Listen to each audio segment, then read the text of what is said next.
waiting on one group to join, so we'll give it just one more minute.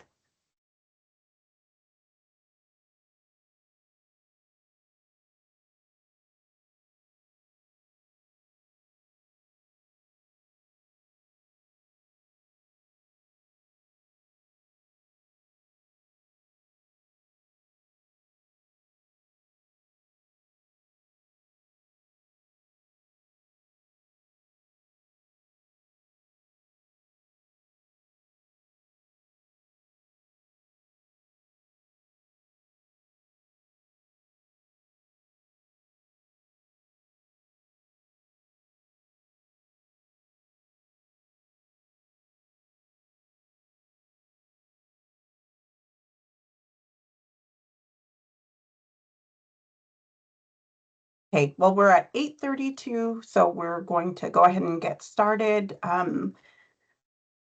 Hello, everyone. Thanks for joining us. Dina Dawson. I'm the Director of Elections for Oregon, and I use she, her pronouns. Thanks for joining us for the Oregon Motor Voter Rules Advisory Committee. We are, I think this is our 5th meeting, and really appreciate everybody's patience and dedication as we're working through what Oregon motor voters should look like in Oregon. So I'm going to pass it over to Carol to go through some housekeeping, and then we'll get us started. Carol. Good morning, everyone. My name is Carol Moreno. I'm on our government relations team. And just a few reminders that as our speakers are sharing information today, if anyone does utilize the chat, we'll be expressing that verbally for our members of the public to be able to observe. We are live streaming this meeting, so all recordings are available on our OMV-RAC website. And for presenters, always a gentle reminder to say our acronyms. Sometimes we get questions from members of the public around that. And I believe that's a lot of our housekeeping for today. So shift it back maybe to introductions. And so I'll throw it over to And. Thanks, Carol. Good morning, everybody. My name is And Burke-Jones. I use they, them pronouns. I'm the Elections Administration Manager here at State of Oregon. So yes, we'll start by just going around. I'll have the RAC members all introduce themselves, the organization that they're with, and then we'll get started. So I will pass it over to Tracy to get us started. Good morning. Tracy Kravenko, Clatsop County Clerk, representing the Oregon Association of County Clerks on the RAC committee. Kat. Hi, I'm Kat Schwartz. I use she, her pronouns, and I'm the voter registration integrity analyst with ODOT and DMV. And I'll pass to Michelle. Good morning. I'm Michelle Godin. I am a TSR at the Coos Bay office. I also am the president of our sublocal SEIU, and I use she, her pronouns.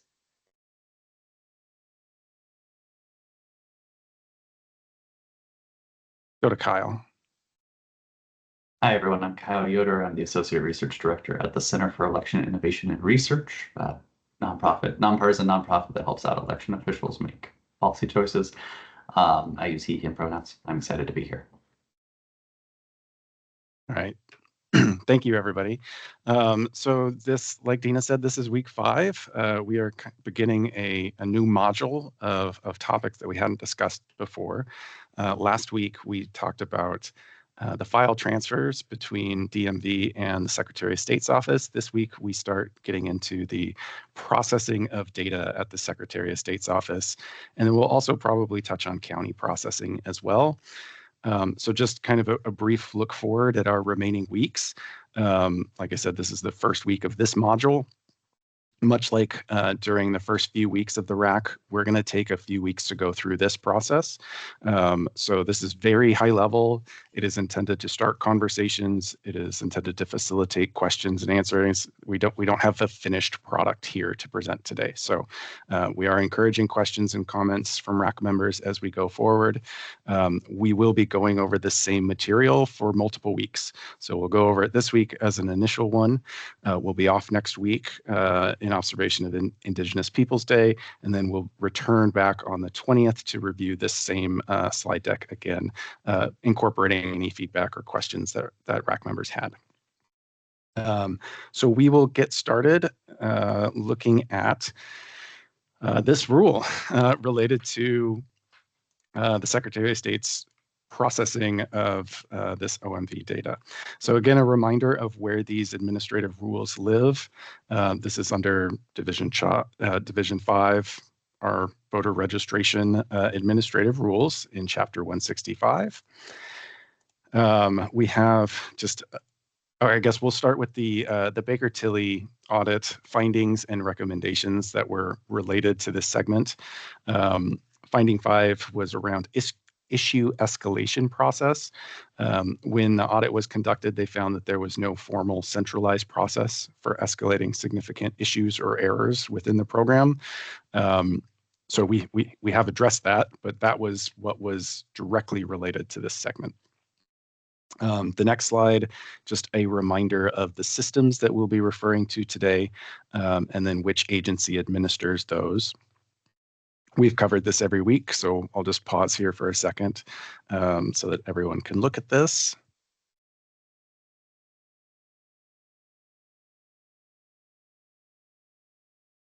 And then we can continue with the overview of the audit finding, which was, again, around the lack of formal issue escalation process.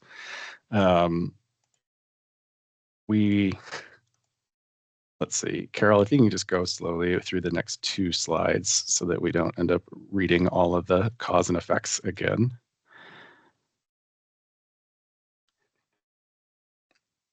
And then here, if you just pause. So the recommendations that they came up with was for both agencies to work together to develop a formal policy and protocol for escalating significant issues or errors, including a standard process for communications, defining the types of issues or errors necessary stakeholders to be notified, and then to maintain a consolidated issue log for documenting and tracking those errors to resolution. So those were the findings and recommendations. We're proud to have implemented a lot of those, and we'll touch on those as we get to the end of this segment, but we just wanted to have a reminder for everybody, kind of one of these things that we were addressing the findings in the audit as we're going through this. So we can move on to the next slide and really dig into our topic. So we are talking about the Secretary of State's file processing for Oregon motor voter data. So again, I will encourage RAC members at any point, put your hand up, ask questions, insert comments and feedback as we go. We're just starting with like an overview of the process. So upon receipt of the OMB data from the DMV, the Secretary of State will compare the qualified individuals listed in the DMV files to individuals who have registration records in Oregon's centralized voter registration system. So this is an automatic matching process that happens as we are receiving that data that we've received from DMV. It goes into the OMV system that's managed by the Secretary of State's office, and that does an automatic comparison to the state voter rolls. At this stage in the process, where we have a collection of OMV data compared to the current voter list, who is excluded at this stage? So any active registered voters, if they have no changes to their record, so if we find during that comparison that their current voter record is exactly the same as the new data that was sent over from DMV, there's no action that takes place. They are excluded from the process.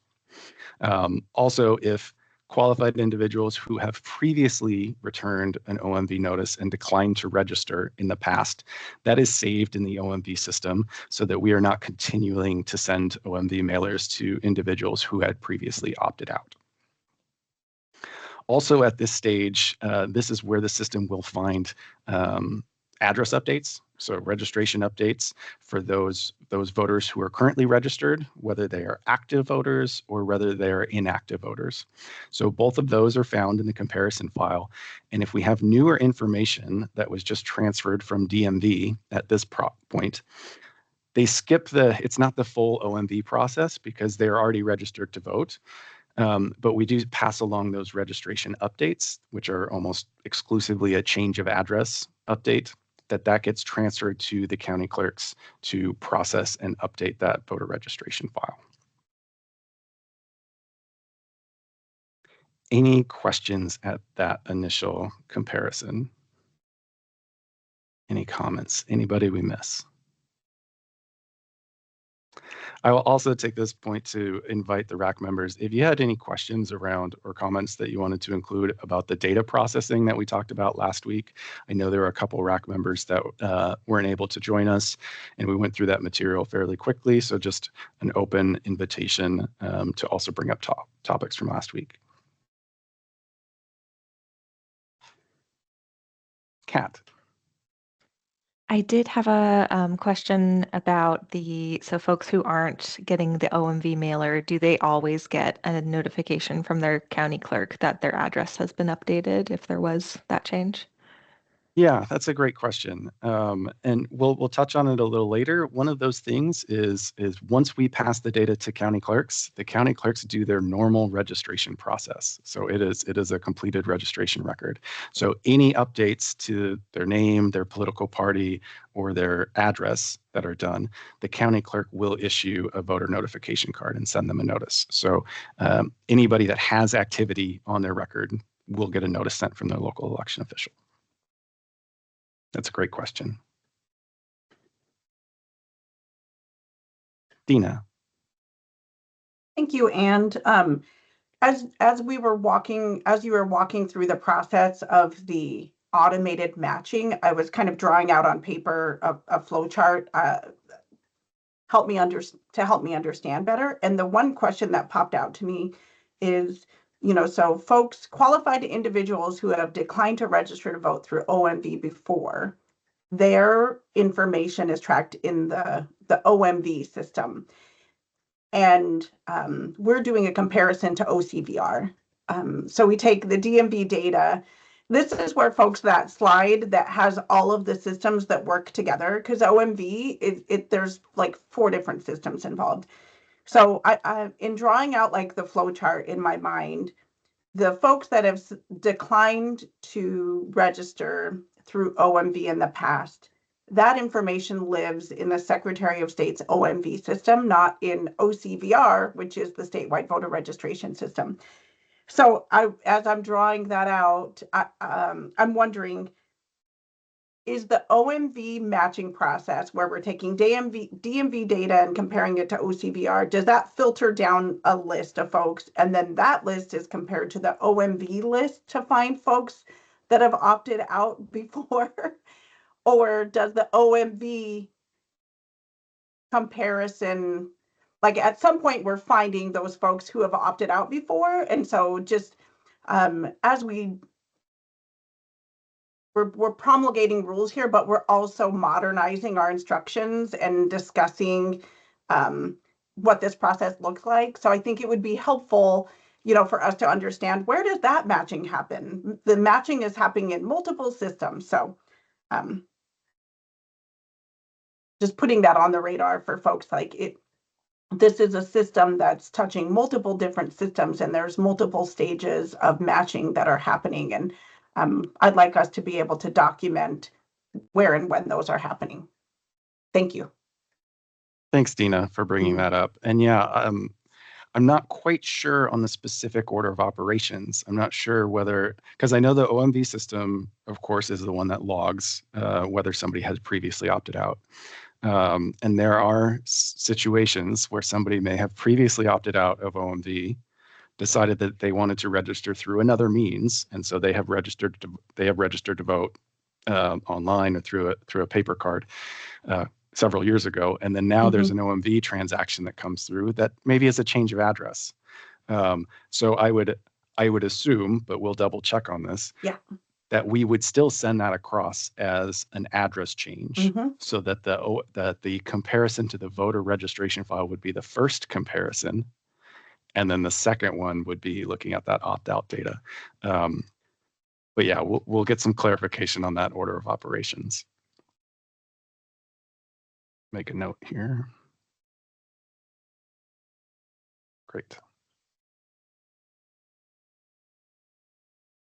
Any other comments on this initial matching?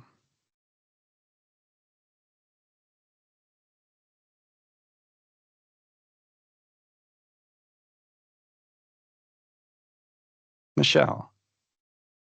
Where does name change fall in with that? Yeah, so that's a good question. As far as the updates are address changes. Because if someone is changing their name on their voter registration file, we would need that corresponding signature. And currently for change of addresses, the system is not set up to send along signatures as well. So I don't believe that those are coming through the change of address system, or at least they shouldn't be, because we need that extra signature. Tracy, do you know offhand if you have seen those? There's a chance that some have slipped through those updates. The updates, excuse me, I'm trying to follow the question. The updates with the name change, or the updates that don't have a name change, but we get a new signature? So there's a couple different processes here. So if it's an OMV issuant covered transaction, so if they're getting that new card reissued or a replacement, and if it's a name change, then that should come through as a new completed motor voter card. Because that doesn't automatically match for those name changes, does it? No, but it does match because of the DMV number. So it does come over as an update, I believe. And that, I believe that's part of it, is sometimes we're not getting that new signature because it does think it's an update because they already exist, if that makes sense. So on the DMV side, when we do have a name change, we are required to get a new signature from them when we're issuing. We don't do a name update in the system without an issuance, as long as they've had an issuance. Does that make sense? So if a customer has only had vehicles connected to them, no driver's license, ID, permit, anything, we could do a name change without an issuance, and we wouldn't get a signature, obviously. But once they've been issued and we do a name change, it is a requirement at the DMV side that we get a signature to go with that name change. But you're saying that sometimes you don't get that signature? Correct. And it's just like what he was, if I can continue a moment, what you were saying was with updates, we are not getting new signatures. I thought we were always getting, if they provided a new signature, we were getting that new signature. And it would be beneficial if we did, because people's signatures change over time. And it'd be better if we have more samples of their signatures than less samples. Thank you, Tracy. I know that we talked about that. I don't know if it was last week or the week previously, but we had identified that we were not getting updated signatures for all of these transactions. And that was definitely a recommendation that for all of these transactions that were included, if there was a new signature provided from the individual, that would be pinged over through the voter registration system. So on the name change piece, because I think it's important to continue to at least finish this process, Tracy, can you explain what would happen if you do get a change that does not come with a new signature? Because it is required that you have that new signature. So like there's a process where the county clerk will reach out to request a new signature if you see that. Is that correct? If we notice it when we're doing the data entry, it depends on the volume, I believe. Just from my experience in Washington County, I don't have time to make sure the new signature is a new signature when you're dealing with hundreds a day. Here in Clatsop County, I get maybe 5 online, so I can definitely check them and reach out to them. But a lot of times they don't get caught until they go to vote, and the signature we have is the old signature and the new name. So, and at that point, we would be able to ask them for a new signature if it still matched, part mostly. If it didn't match at all, of course, it would be challenged. Thank you for that extra explanation. I think that's really informative to that, like the recommendation that the RAC came up with, that we would be getting updated signatures for all of these transactions to try to help mitigate those changes that might not be caught at that moment of processing. Dina. Thank you. The other thing that comes up based on our previous RAC meetings is I thought that there was some discussion that when a person changes their name, a signature is collected, but there's those two separate PIN pads used at the DMV. And so a signature might be collected on the one PIN pad that isn't of a good enough quality. And so maybe that's why those name change signatures aren't sent over. But I think that part of this discussion with the RAC that's been so helpful is understanding the process that the customer is going through on the DMV side and where that signature is collected and how it's collected. But I do think, Michelle, if we can go back to you mentioned, whenever there's a covered transaction that they're coming through and they have vehicle registrations in the past but didn't have an ID, we'll collect that information.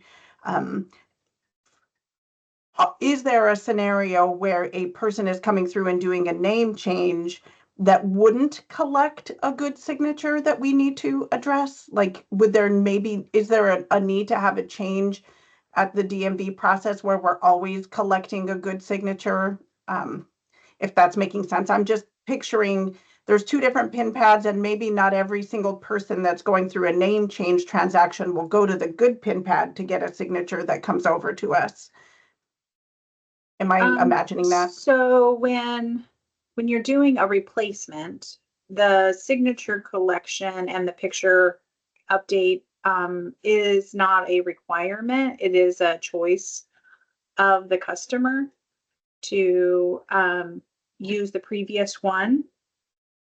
So there are instances, I guess, but from my understanding, when there's a name change, we, do say that we need a new signature because the name is changing, like just is. So I guess, is there a possibility that we're not collecting it? Yes, because it's a choice. And we're not going to, argue with a customer if they're like, no, I don't want to give you a new signature. We can't be like, well, then now we're not doing it, right? So there is a possibility of them still using their previous signature when they're doing a name change.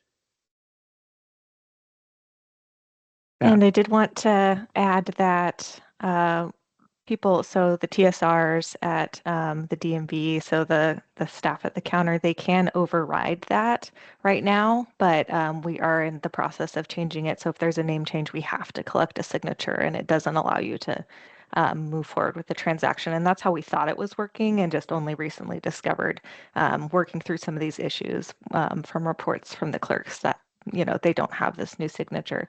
So we're in the process of fixing that. Thanks, Kat. Anything else on matching?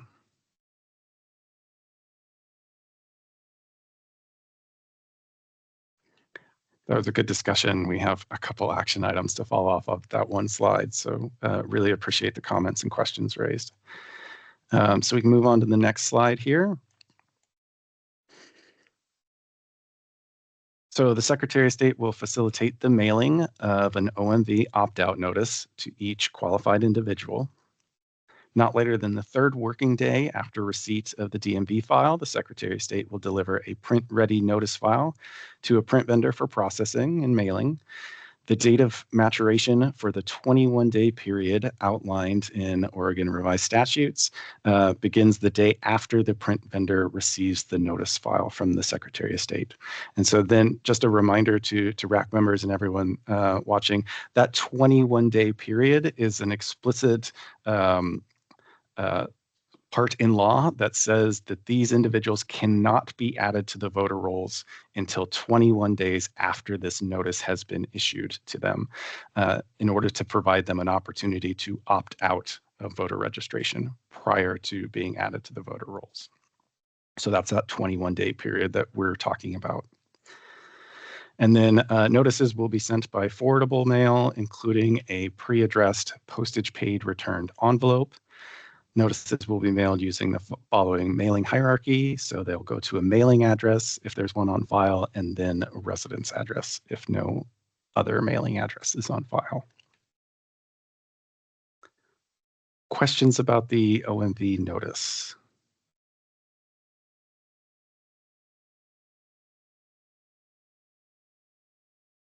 Dina. Thank you. And not really questions, but what I wanted to point out here is that currently in rule, there is, and I are attempting to define and to, a couple of dates that are here. Currently in rule, there's a 21 date that's created in ORS. But currently, there is no timeline associated with the state receiving the file, doing their matching and comparisons, and getting a file to a vendor to get it mailed out. There's currently no defined date for the maturation period of 21 day or when the notice. ORS just states that there's a 21-day notice. So what we're trying to do here is to identify the actual timeline. If we recall back to the last meeting that we had, there are 5 calendar days from the time of a transaction at DMV for the data to be made available for the Secretary of State's office. So there's 5 calendar days there. And then we're saying not later than the 3rd working day after the receipt that the Secretary of State's office will conduct all of the matching and get the artwork ready, which is the notices that are going to be sent. And then we're going to get it over to a print vendor, and the print vendor is going to do some work to get the file ready to be able to print those notices. So what we're doing here is defining, okay, here's what 21 days in the OMV process actually looks like. 5 calendar days at the DMV to get it, 3 working days for the SOS to match, 1 day at the vendor to get it ready and to mail it out. So if we go back to the very first set of rules that we were discussing, where we were saying, okay, within 30 days of a deadline to register to vote, we need to have some controls in place. We need to alert and notify voter qualified individuals that are appearing at the DMV that we need them to either be directed to EDPR, or they need to be given the opportunity to vote, because the deadline to register to vote is in 30 days. And if they go through the natural process of OMV, they might not meet the deadline. So that's the point that I wanted to address. So Ann and I, in working through this, are like, okay, 3 working days, is that realistic amount of time? The matching process is mostly done electronically, but there's always anomalies that require Secretary of State staff to individually review records to say, is this a match or is this not a match? So there is a bit of manual work that goes into it as well. And then, like any mailing, there's creating the artwork, creating the data file, sending it over to the vendor preparing it, getting the postage statements ready, So I just wanted to have that. I just wanted to highlight that at this point. And I saw lots of heads shaking, so it feels like that's making sense. So thank you and appreciate it. Thanks, Dina. Yeah, that's really the context behind where we ended up with that 30-day recommendation on the notice, because there was some ambiguity on when that 21 days would start after an individual appeared at DMV for a covered transaction. So the attempt is to cover all of those folks with notice so that they would still have the opportunity to complete their registration if there was an upcoming deadline coming up, and still participate in the election without waiting for this process to complete.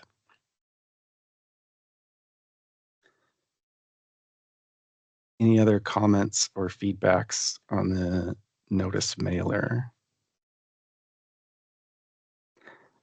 Before we move on, I think the one thing that I would like to at least ask a question. So for the notices, we have on here spelled out that the notices would be sent by forwardable mail. I think that might be a change from their current process. Typically, I know with election, like voter notification cards, those are sent non-forwardable mail, as with ballots. So with this OMV mailer, I assume that the intent is to actually get the mailer to the individual wherever they are, not necessarily to verify their address, since they've already completed the address verification at DMV. And this would be just trying to get them the opportunity to complete the OMV transaction by either selecting a party or opting out. But does anybody have any issues with that? Do you think we should be using non-forwardable mail, or do we think forwardable mail is a good solution here?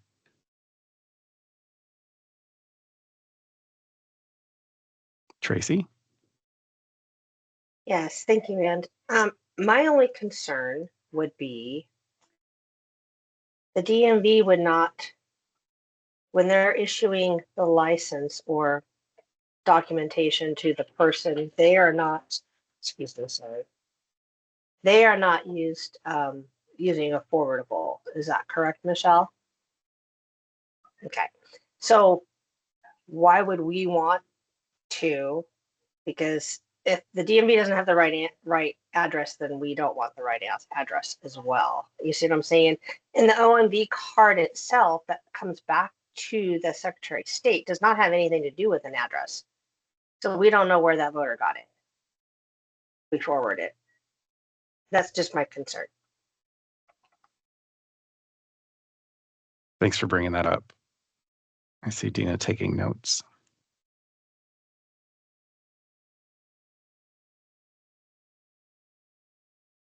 Kat. Yeah, I was just in a similar vein. I was thinking they don't have a way to correct an address on that form as it is right now, right? So that could be just a piece of information. I'm not sure when they do forward it at USPS. Sometimes they put a sticker on it, right? That like has the address. So the clerk could see that, but I don't know if that's enough information. That would definitely be a change in the process to include that information in our processing and the Secretary of State's processing of undeliverable cards. But that's why we're trying to have the discussion to figure out if we should have a change in our process or not.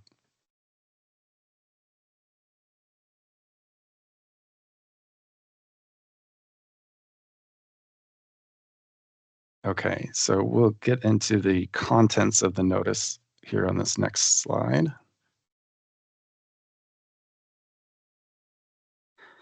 So the notices that are sent will include to the following, an explanation of the Oregon Motor Voter process. So actually explaining to the individuals that they are being registered to vote, or that they are in process, they're in the middle of an automatic voter registration process. There will be a space for those individuals to select a political party, a section for those individuals to opt out of registration and decline voter registration. We have a kind of a question here is, we're considering, do we want to have categories or reasons for opting out? Currently on the card right now, there is only a checkbox that says, I decline this method of registering to vote. There was a question, should we include another option box or a line for someone to give us more information, like to say that they're not qualified? Are there thoughts, feedback on whether we should include that?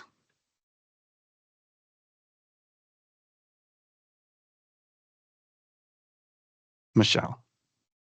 My mind goes straight to, okay, you receive this back and it says, I do not qualify. What would then the process be? Like, how far back are we going to go to verify that claim or not, that designation? That's a good question. I know that we have it on a slide, an upcoming slide, where if they had self-reported that they were not qualified, then the Secretary of State's office would need to report that information to DMV as well. So we do think that if we provide that opportunity and the individual provides that information to us as the Secretary of State or to the county clerks, then we should complete that loop and pass that information back up to DMV as part of that process. So it's not clearly defined yet because it's not. We currently don't have that option on the card.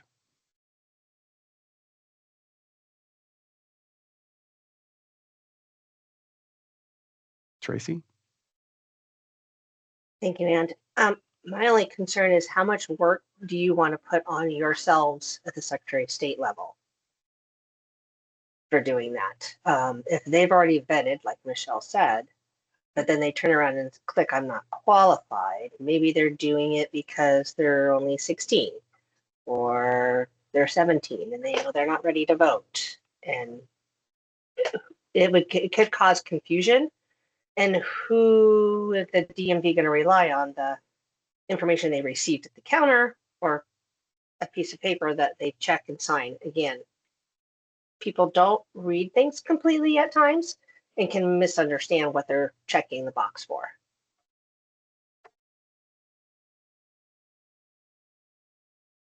Thanks, Tracy. Yeah, we hadn't determined if it was worth it yet. That's kind of the whole point is trying to get feedback from this rack to see whether that was information that was valuable that we should be doing and we should be taking the time to log it or not. Because I assume the decision was made previously that we didn't need to because they were already having their qualifications verified by DMV. But that's why we're asking the question again. Michelle? The other piece that I think is that we would then have to list what makes you qualified, because there might be a misunderstanding as to what disqualifies you. There's a lot of different misconceptions about a lot of different things. I started thinking about conversations I have about becoming an organ and tissue donor, and people will be like, oh, I can't do that because I'm too old, or there's a ton of different reasons why they've decided that they can't, which are not actual reasons, but they've decided that that's a disqualifier. So I'm worried that if we did that, we'd have to list what qualifies you so that people understood the difference. Yeah, that's a good flag. Tracy? Or on the other side of it, list what disqualifies you. There is many states that you cannot vote if you're a convicted felon. And people come to Oregon thinking the same thing. And I've been telling people years and years, no, that's not true in Oregon, as long as you are not incarcerated at the time of voting. So they may think they're not qualified because of that. And that would be unfortunate. So yes, it would have to be listed either one way or the other, what qualifies you or what disqualifies you. Dina? Thank you. And thanks, everyone. Really good discussion. I guess it's really helpful to know that Ann and I have these same conversations. We've gone back and forth. Originally, when we were promulgating or drafting, to start this conversation, we had this listed as I'm not qualified for this reason, and then had just the qualified OMV reasons, right? Just to keep it in that lane. But the one thing that I can say is the really good conversation that's happening here is that we don't want confusion. We don't want to put barriers in front of people. We don't want the confusion. And so we do have lots of resources that are available. There are groups out there that just focus on how do we not confuse folks? What's the best type of letter to put together in these situations? And those resources are available to us. So if we think about, the main thing is we want to ask the question for the RAC here. Basically, what are your thoughts on, do we want the notice that we're required to send, choose a party or opt out? Or do we want it to say choose a party or opt out for one of the following reasons? So if we want to know that information, if we want that data, then we can work with people that are much better at asking the question than Ann and I to help us make sure that we're getting the right information. But part of the lens that I'm thinking of this through is that we're trying to build confidence in the process. And if we have opportunities for correction, along the way. We talked about while you're at the DMV getting registered to vote, that you are provided the opportunity potentially to privately let the TSR, the technician at the DMV, know that, oh, you're not qualified. So you get that out at the DMV potentially. If you aren't given that opportunity, then there's a second opportunity here. These two controls that we've just discussed through the RAC people should have so much confidence that people are not getting accidentally registered to vote that aren't qualified. So that's kind of the lens that we're looking through. We do not have to try to collect that data at this point. And we're going to talk about this for 3 weeks. So this would be a really good one for us to consider. What do we want this opt-out notice to say? Do we want to collect data at this point? Or do we have trust in the first part of the system that we don't have to collect that data? So thank you. Pat? Yeah, I do. I definitely agree with everything that's been said about, not confusing people. And then on the other hand, I do like this idea of giving people an opportunity to let us know if there's been some mistake on some level.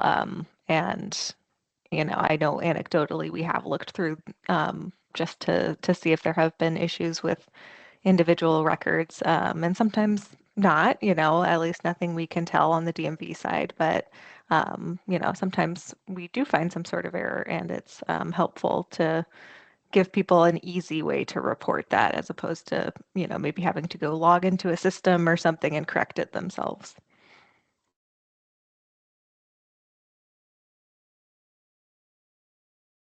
Thanks, Kat. Yeah, thanks everybody for the discussion. We'll have opportunities to ponder over it and come to a consensus in one of these upcoming weeks as well. So other things on the card, there's a signature line that is there, and then also ways to return the mailer. We've included email, fax, or mail below. Currently, the current notice that is sent out includes that postage paid, return on pre-addressed return envelope, and that is essentially the way to return the OMV card right now.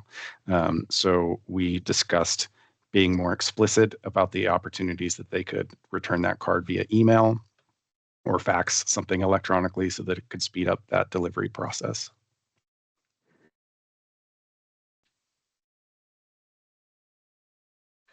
Anything else on contents of the OMV notice? Kat? Sorry if I missed it. Is the signature line would that be a new addition to the card? It is not a new addition. There currently is a signature line. And it is a signature line that Secretary of State staff is validating that signature when it gets returned to the signature that is on file that was sent over from DMV. So if an individual is selecting a party or opting out, we are verifying that signature as part of the current process.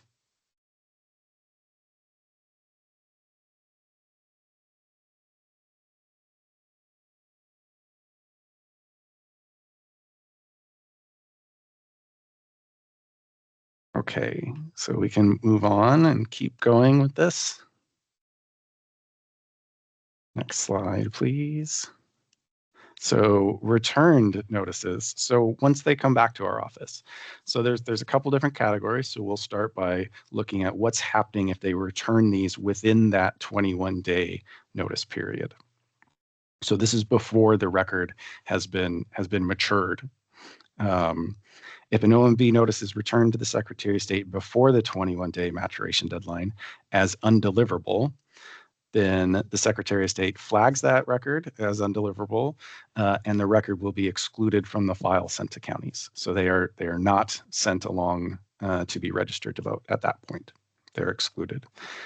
If they return the card with a party selection, then the SOS enters that party information into the system and then forwards the image of the card and the completed data to the county clerks to process that voter registration.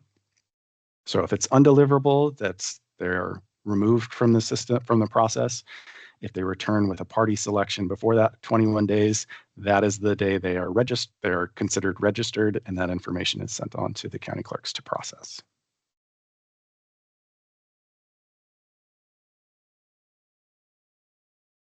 Okay, we'll go on to the next slide. We're still in the same 21-day period. So if they return the card with an opt-out reason, this was assuming that they had a reason on the card, then we would track the reason in the system, and that record would be excluded from the files sent to counties. If they had identified as not qualified, then Secretary of State would, again, remove the voter from that system and then notify DMV that they had reported themselves as non-qualified. Basically, if they're saying I wasn't qualified, we need to investigate it to see if there was an issue with the data. So that's why we are including that particular information in this piece. And then finally, if the opt-out reason is because they just declined to register to vote, or just in general, if there's no reason and it's a declination, then the Secretary of State's, we log that information in the OMV system to ensure that that individual is not included in future OMV mailings, and they're not having their information transferred to the county.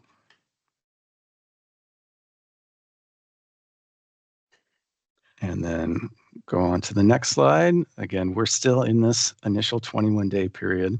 So not all cards come through perfect, ready to go, clear as far as what the individual is intending. So sometimes they are incomplete or illegible or have conflicting information, where the voter might select the box to decline to register, but then also select a political party, or they select multiple parties, or they include other information. So this is kind of a catch-all slide that's talking about, like, what if the notice doesn't fit neatly into one of the other categories. So currently, within that 21-day period, if these are returned to our office, the Secretary of State, and there is an issue that the card is incomplete, illegible, there's conflicting information, the Secretary of State's office is sending a letter back to the individual, noting the conflicting information or the incompleteness and asking for verification. So the Secretary of State seeing this, sending it back to the voter and saying, hey, we need a little bit more information in order to process, to know what you want us to do.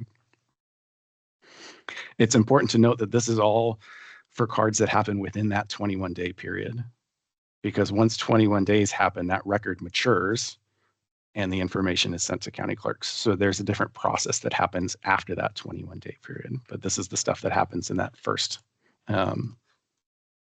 notice period. Any questions, any feedback, any discussions? This is the end of that 21-day period section.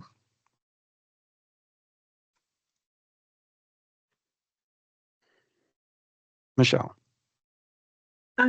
What is the follow-up that you guys do if it is returned undeliverable from the post office on the Secretary of State side? And the reason I ask that is in my county, we have a couple of different towns where the post office isn't great about getting mail to the rural areas. And it's not that the person doesn't live there. It's that they have a new postal person that didn't know that address. It's up the hill. They, like, whatever reason, or they want them to use a PO box, but they forgot to mention that because they're brand new and they didn't know they had needed a PO box, something to that effect. So I'm just curious on what happens if it's returned undeliverable, but it's a valid address. Like, what's the follow-up? I'll step back. Yeah, that's a great question. So within this 21-day period, there is no follow-up for those undeliverable notices. When they're returned to our office, we log it as undeliverable, but then that voter is excluded from the rest of that process, from the rest of the automated voter process. The idea behind that is because they were sent the notice to give them an opportunity to opt out. And since it came back to us undeliverable, they never received that notice. They didn't get that opportunity to opt out of the process. So we're just removing them from that automatic voter registration process. So that's currently what happens within that 21-day period. It's different after 21 days, of course, because their information has already been sent to the county clerks. And we'll cover that here in another slide. So if we'll get back to that specific point. Actually, go ahead, Michelle. Follow-up question to that then. Is there like any notice, like if they had signed in under Secretary of State to verify that they were registered to vote, that it came back undeliverable so that they would know that, you know, the attempt was made, but there was something with the postal service? So like at the DMV, if we try to issue their driver's license and it comes back undeliverable, we have a note on the record that states that. So when they come in like, hey, where's my license? We can go, oh, looks like the post office returned that. I'm so sorry. Let's get that reset out. Go have a conversation with your postal worker and make sure that we can get this next one to you. So when they log in to Secretary of State to verify that they're registered to vote, is there a notice on there so that they could see that it was returned? Yeah, so there's no public-facing information that would show that, but it is logged within our OMV system. So if an individual did end up being registered or called our office and wanted to ask, hey, I thought I was included in this OMV process, what happened? We absolutely could look up their information in our OMV system and see that notice had been sent undeliverable. So yeah, that is logged, but that's an internal system. It's not public-facing in any way. And I guess let's finish the process for this question because it is a good discussion. So if it's after 21 days, what kind of follow-up happens? Because there is plenty of follow-up. So I think we can flesh that out a little bit more. So after 21 days, the data is collected. It is sent along to the county clerks to process the voter registration. If we receive that notice back undeliverable after 21 days, then the Secretary of State can't exclude the voter anymore. They're already part of the voter registration logs. So we send that notice, that undeliverable notice, to the counties, to the corresponding county that they're registered in, for them to follow up.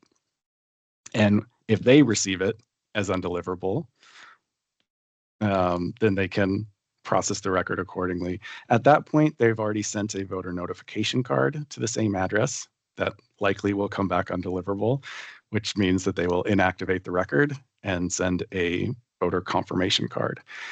Those are two different notices, very wordy, but I'll let Tracy explain that process. Go ahead, Tracy. Thank you, Ann.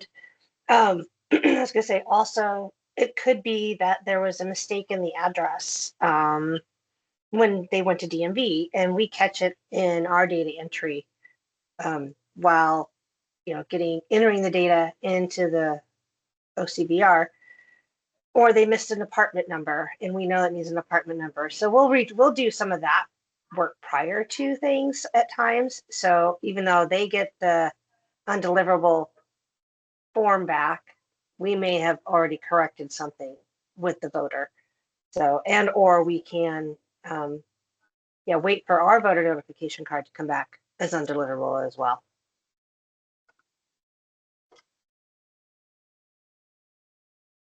Thanks, Tracy. Dina? Thank you, Ann. And Michelle, just to your point a little bit, Ann and I have had this, we've kind of been talking this through and playing devil's advocate to the Oregon revised statutes do not tell us what we have to do with undeliverable mail within the 21-day maturation period. And so we've kind of gone back and forth. And literally since I've been here as the director, it has gone back and forth because I was looking at it through a different lens at one point. So this is really good discussion. And I think the piece that really stuck with me is if the mail comes back as undeliverable, the person wasn't provided the opportunity to opt out. They never got the notice.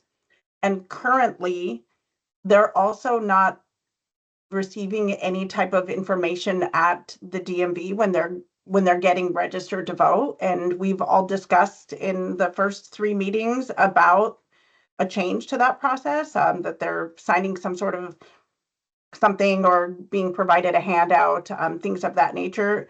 So what I've been thinking about is the same exact thing. What if they don't get this, but they want to be registered to vote? They're not going to get registered.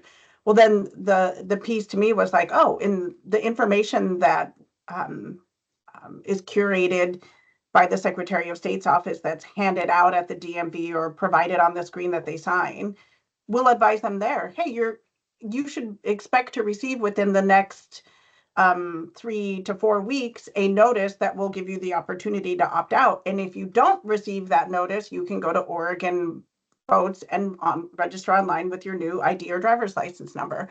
So I think that was the piece with me where I was like, okay, that makes sense. As long as the covered qualified individual is informed and in a way where that information sticks with them, I think we'll get the best of both worlds there. But as this, let's think about that.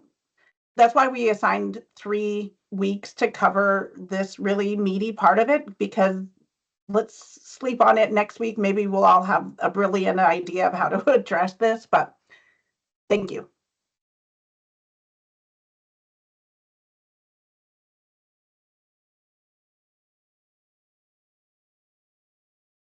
All right, anything else on this section? Kyle. Thanks, Ann. I just wanted to follow up on what Dina was just saying, because another thing that I liked Dina's idea. Another thing that could be done is collect. We were talking last week or the week before about collecting email addresses, phone numbers, other points of contact, and so reaching out to the voter in a way that's in addition to the mailer, just so we're not constantly relying on USPS. Thank you.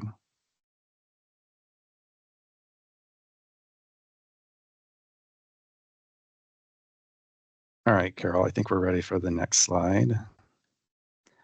So we touched on this a little bit already, but this is for what happens to these notices that are received after the 21-day period. In saying that, I'm realizing that we're missing the slide for the actual maturation day. What happens with those records? So I will briefly explain that. At 21 days after that notice is issued, if we have not received any communication from the voter, those records are considered matured. So those are essentially bundled together and delivered to the Oregon centralized voter registration system, that it goes right into the working queue for the county clerks. Processes come over, it appears as a completed voter registration card with all the required information, including their signature. And it looks just like other registration cards in their work queue. And at that point, it is the county clerk's role to process that card and register those to vote. They'd be registered as non-affiliated voters because they haven't responded back. So yeah, that process happens basically automatically. The system pushes them through on that the night of that 21st day after they mature. Tracy? Yes, thank you. My question is, if they send the notices back sooner, does the record actually able to be pushed sooner? Once they send their information and say, okay, I'm picking this party, does their record have to sit there for the rest of that 21-day period? Or how does that work? Yeah, that's a great question. And I realize we weren't as clear on this, but yes. So once, if a voter returns that party selection card, prior to the 21-day maturation period, we date stamp it, and that is the effective date. And that file will be transferred that night to county clerks. So yeah, if they return the card early, then they complete the process early, and there's no need for that 21-day maturation period. So clerks would receive those completed cards prior to the 21 days. Thank you. Yeah, thanks for the question.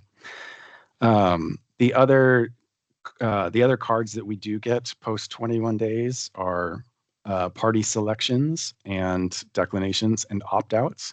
And for both of those situations, again, those voters have already been registered, or those records have already been sent to the county clerks for registration. And so if we receive those after we scan them into our system and we send them over to the county clerks to process. And so if it's a party selection, the clerks can update the party selection for the individual, or if there's an opt-out notice, then the clerks can cancel those voter registrations based on that selection.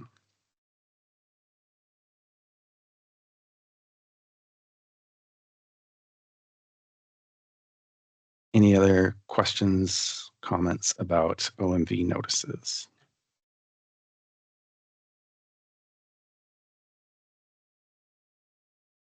Okay, we will advance on to county OMV file processing. So I mentioned this just briefly earlier, but in compliance with Oregon Revised Statute 247, which is the voter registration chapter, local election officials process OMV data in the same manner as other voter registration methods. So registration occurs when a legible, accurate, and complete registration is received. So I think it was important for us to include this clarification because they still go to the county clerks for processing. And I'm sure Tracy would agree and know that this happens times where clerks will recognize an address as an invalid address. Maybe there's a business address that DMV didn't know about, but the clerks know their addresses pretty well. And so it was an important point to make that the clerks still have full authority to look at this data and say, this is not complete. This is a bad address. It is an invalid address. So they can still reject that transaction and follow up with the voter and let them know that their registration has been rejected and ask for clarification with any piece that's incomplete. So as much as we talk about this being an automatic voter registration process, it's intended to be automatic for the individual registering, but it's not like this stuff all just happens by computer system and there's not human eyes on the data at multiple times during the process. So we just wanted to clarify that and make sure that everybody understands that the clerks still have control over their voter rolls when these cards come in. Kat. And I also just wanted to note that we at DMV try to track those too, and we don't have as much information as the clerks, but if the clerks are seeing like the same addresses coming up as a problem over and over, you can send it through but it'll get to us and we can make a note of it in our system and put it in so that it will give us that flag when we enter it. Because a lot of times people are giving us a work in lieu address. I'm sure, Michelle, you know this happens, but they just don't tell you. They say, oh, I want that to be my address, and they don't really realize the ramifications of it. Yeah, that's an extra, that's a great clarification, Kat. And that's a new system that we have started to build in as we're expanding the communication channels between local election officials and DMV. So that's a great option to further increase the integrity of these addresses that are being sent through. We can go to the next slide here. And we've already kind of touched on these, but this is just noting those other processing that the counties do with these OMV notices that they receive after the 21-day period. So they can receive undeliverable notices returned undeliverable, notices with party selection, declinations, late opt-outs, and then other. I think the other miscellaneous is fairly minimal. I don't usually see many of these, but we wanted to include them in case somebody writes a note on the card. We would pass those along to the county clerks as well, trying to highlight, hey, there's some extra information that a voter included. You may want to look at this when you're processing their card.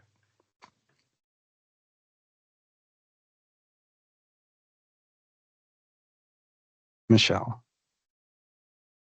So I had a question in regards to that 30 days prior to elections where the 21-day process, the OMV isn't going to process through. So we encourage them to go onto the Secretary of State website or to fill out the voter registration card and get that sent in.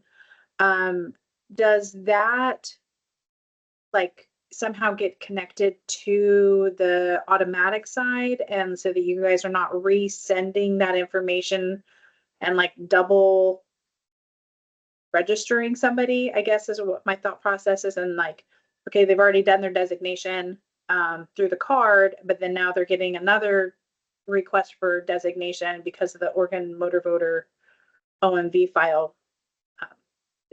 I'm just curious.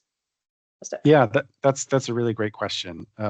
So yes, there is a check before the files are actually generated to send to the print mail vendor. So 5 days for DMV to process to send to us, and then 3 days for us to process and send to the print vendor. Before that last day, before we send the file to the print vendor, we look again at the registration list to see if anyone has registered to vote for that exact purpose. We wouldn't want to send a mailer to someone that just registered 2 days prior after they took the initiative to register. So we do that extra check as well before those notices are mailed out.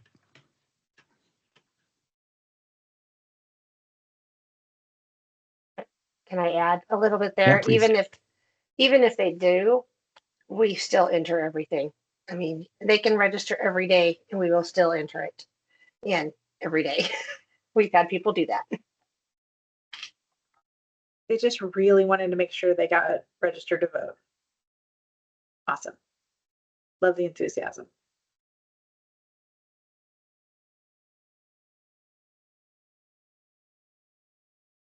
Okay, so we have one more slide in this presentation, and this is again another kind of catch-all slide. A lot of this is new information or new processes that we have built in the last few months, working between agencies with the Secretary of State and DMV, where we have a method of escalating, tracking, and reporting errors now. We've included internal methods. I say internal as election officials. So we do have a process now for counties, for local election officials to notify the Secretary of State if there are any issues, questions, concerns about the integrity of OMV data. That was part of a new position that was added in our office, where we added an automatic voter registration policy specialist that works closely with CAT to investigate these issues and errors. Let's see, notification from voter that they are not qualified during an opt-out period after maturation deadline. This has a question mark because it's new. This is if we were talking about including those extra reasons on the card. Notification from voter that they had opted out of OMV in the past. I'm not aware that we have received these, but I'm sure that there are some. Tracy. I guess that brings me to another question. If they've opted out in the past, you have that recorded in your data. So let's say they change their mind and they want to register. I guess they wouldn't be going through DMV. More than likely, they'd probably go online and do it. And it would still, their information, what is it? Their DMV information, would that still be available to us? I guess is my question, because if they opted out and now they want to register through the online portal, yes, would we get a signature? Would we have that DMV verification that their citizenship stuff? Yeah, that's a great question, Tracy. So yes, the short answer is yes. You would. They are still able to register using all other methods of voter registration in the state. There is no block on the online voter registration system. There is no block in OCVR that says that in the statewide voter registration system that says this person has opted out in a different way. That is saved in our OMV system, that internal Secretary of State software. And the sole purpose of that is to prevent sending them future OMV mailings. So they are considered opted out of the OMV registration process, but all other registration avenues are still available to them. Thank Michelle. you for that. Yeah. So then in the future, say, oh, they opted out maybe when they're 18, they at 21 are like, okay, I'm ready to get into this. They opt in, they register to vote, then they move and we do the Oregon Motor Voter updates. Is that still going to exclude that information because they had opted out originally from the OMV? Yeah, that's a great question. And I would say that the intention is that it wouldn't, but I need to verify that order of operations for when our system does that check, because I can't speak with confidence on whether it does it prior to sending an address change for somebody who had registered from another means. So we'll verify that, because the intention is it's just keeping them out of the OMV automatic process. But if they have already registered under a different point, we would want that address change potentially, or other change of information. We would want to pass that along because they're currently a registered voter. If we have new information, we want to send that along to the county clerks.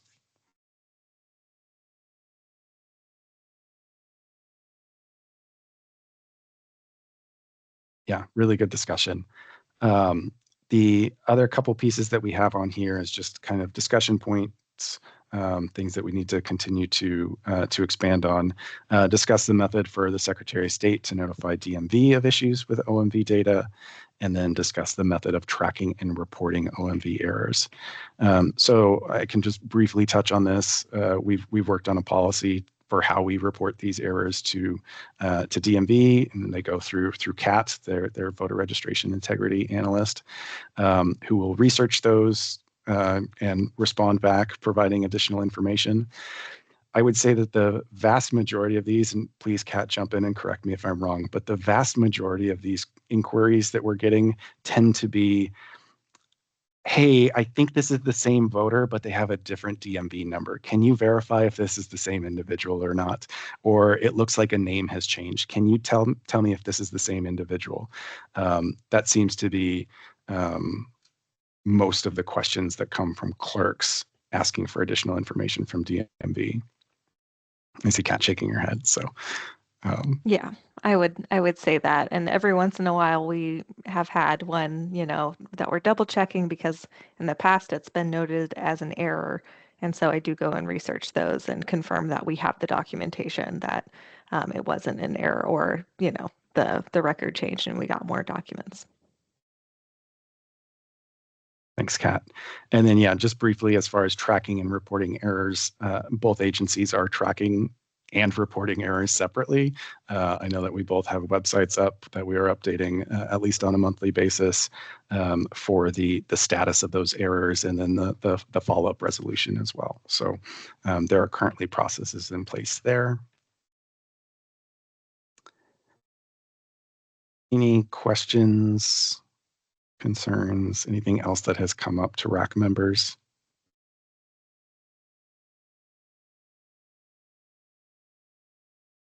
Kat. Yeah, I know we've talked about this, and I before, and so just kind of thinking out loud too for the group to think about when we do maybe receive some information informally from a voter who says I'm not eligible in some way, what we do with that information, especially if we have other documentation, like say on the DMV side we have a verified passport. So what does that mean to them that they said they weren't qualified, and what do we change, if anything, on their record? And of course it's easier if we do find missing documentation or something, but it might not always be that clear.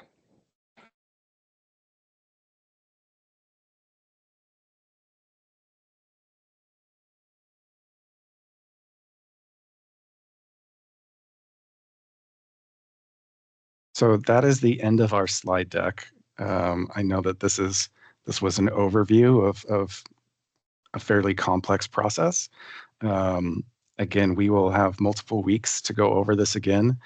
We'll be off next week for Indigenous Peoples Day, and then we'll be back on October 20th to continue this discussion around this process. So if there's nothing, I will just pause to see if anybody else has something that they would like to discuss while we're all still here before we move on?